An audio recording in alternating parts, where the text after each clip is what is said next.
Hello बच्चों, हम आ गए हैं अपने नेक्स्ट वीडियो में जिसमें हमको पढ़ना था डबल डिस्प्लेसमेंट रिएक्शन। तो क्वेश्चन होता है कि सर डबल डिस्प्लेसमेंट रिएक्शन कहते किसे हैं। तो देखिए इसमें सिंपल सी रिएक्शन होता है। अभी तक आपने देखा था दूसरे रिएक्शन में कंपाउंड और एलिमेंट के रिएक्शन होते हैं, लेकिन यहाँ पर कंपाउंड और कंपाउंड का रिएक्शन होगा। तो जब कंपाउंड और कंपाउंड का रिएक्शन होगा तो इसमें एक सिंगल प्रोडक्ट नहीं बनेगा, बल्कि इसकी एक के साथ कोई ना कोई बाई प्रोडक्ट जरूर बनेगा। ये कंपलसरी है, यानी प्रोडक्ट के साथ एक बाई प्रोडक्ट। तो ऐसे सभी रिएक्शन क्या कहलाते हैं? डबल डिस्प्लेसमेंट रिएक्शन कहलाते हैं। तो देखिए इसकी डेफिनेशन क्या बनेगी कि when two compound are reacts with each other and form two compounds, दो कंपाउंड रिएक्शन पार्टिसिपेट करेंगे और प्रोडक्ट में भी दो कंपाउंड बन सकते हैं by ion exchange method are called double displacement reaction. दो प्रोडक्ट तो बनना ही बनना, दो से अधिक भी बन सकता है, लेकिन दो बनना कंपलसरी है। इस बात को हमेशा ध्यान रखिएगा।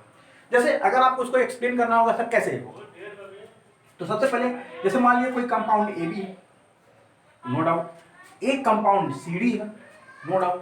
तो चूंकि जब भी कोई कंपाउंड बनता है तो उनके पास या तो एसिडिक कैरेक्टर होता है या बेसिक कैरेक्टर होता है।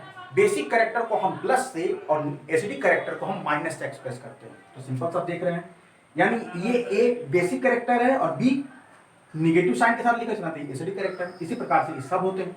तो केमिस्ट्री में हमेशा आप अपने लेफ्ट साइड हमेशा पॉजिटिव कैरेक्टर को लिखते हैं और हमेशा राइट साइड हमेशा निगेटिव कैरेक्टर को लिखते हैं। तो यानी अगर ये कंपाउंड ए बी है तो ये वाला कंपाउंड प्लस कैरेक्टर का है और ये वाला कंपाउंड माइनस कैरेक्टर का है।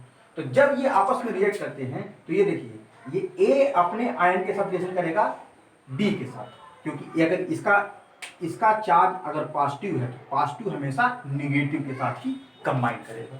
तो जब ए डी के साथ कंबाइन करेगा तो जो नया प्रोडक्ट बनेगा वो एडी बनेगा। उसी तरह से अब आप दूसरा प्रोडक्ट बी से नहीं बना सकते, क्यों? क्योंकि आपने उसको चार्जेस के अंदर बांध दिया हुआ है। तो जब अब सी का प्लस चार्ज अब बी के निगेटिव चार्ज के साथ कंबाइन करेगा तो प्रोडक्ट क्या बनेगा? सी बी बनेगा। तो इस प्रकार से ये अपने ही आयनों को एक्सचेंज करके दो अलग अलग केमिकल प्रॉपर्टी के दो नए सबस्टेंस का फॉर्मेशन कर सकते हैं। Is it clear?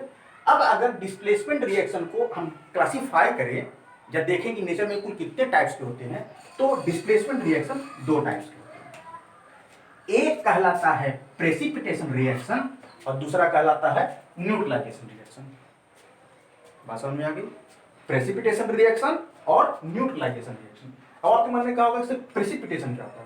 प्रेसिपिटेशन देखिए बच्चों वो होता है कि जब भी कोई भी रिएक्शन होती है तो रिएक्शन के सॉल्युबल फेज में कोई ना कोई इनसॉल्युबल मैटर का फॉर्मेशन हो, और अगर ऐसा होता है तो जो इनसॉल्युबल रूप में बनता है या जो रिएक्शन के अंदर इनसॉल्युबल रूप में नीचे बैठ जाता है, तो ऐसे सभी रिएक्शन को क्या कहते हैं? प्रेसिपिटेशन रिएक्शन कहते हैं। तो आप कहेंगे सर ऐसा कौन सा रिएक्शन है? देखिए केमिस्ट्री आपके घर से ही उत्पन्न हुई है। आपके घर में बहुत सारे जो ऐसे रिएक्शंस होते हैं जो प्रेसिपिटेशन रिएक्शन के एग्जांपल। एक रिएक्शन आप अपने घर पर अभी कर सकते हैं।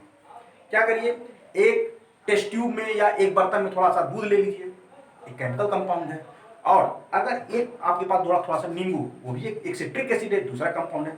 अगर आप दूध में नींबू को डाल देते हैं तो क्या होगा?